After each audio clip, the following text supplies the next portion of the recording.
মুখ্যমন্ত্রীর নির্দেশ, আমি সেই নির্দেশ পালন করতে এসেছি তার আজ্ঞাবহ হয়ে, যেটা হচ্ছে যে আমাদের স্বচ্ছ সরকার, দুর্নীতিমুক্ত সরকার। সুতরাং সমস্ত পুরসভাতে খতিয়ে দেখা হচ্ছে যে পুরো এলাকায় ইল্লিগাল কনস্ট্রাকশন কোথায় কি হয়েছে। পুলিশের কাছেও এই ব্যাপারে নির্দেশ গেছে, ফায়ার ব্রিগেডের কাছেও গেছে, এবং এখানে আমি অফিসিয়ালদের বলেছি একটা কমিটি বানিয়ে এটার একটা তদন্ত করতে।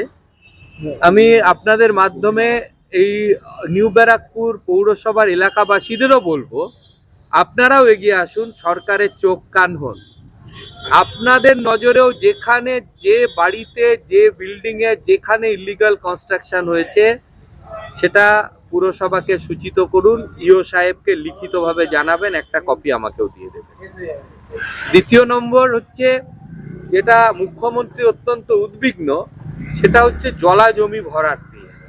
সুতরাং যা জলা জমি ভরাট করে বাড়ি হয়েছে বা কোনো কনস্ট্রাকশন হয়েছে সেটারও পূর্ণাঙ্গ তদন্ত করা হবে, এবং সেটা করে যে আইন রয়েছে সেই আইন মোতাবেক কেউ যদি জলা জমি ভরাট করেন তাহলে তাকে ততটা জলা জমি তৈরি করে দিতে হয় পরিবেশ রক্ষার জন্য।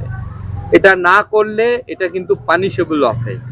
সুতরাং আমরা তারও একটা তালিকা তৈরি করছি, এবং এই পুরসভার বাসিন্দাদের কাছে এটাও আমার অনুরোধ যে আপনারাও আপনাদের নজরে থাকলে নিশ্চয়ই জানাবেন। দেখুন, আমাদের এই সরকার খুব ট্রান্সপারেন্টলি, এটা মানুষের সরকার, তো জনগণের সরকার।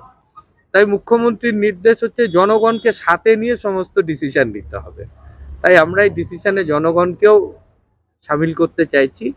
সেই জন্য আশা, আমি এসে ওনার নির্দেশ আমি বলে গেছি, তারপরে এই রিপোর্টটা তৈরি হয়ে গেলে আগামী পদক্ষেপ নেওয়া হবে।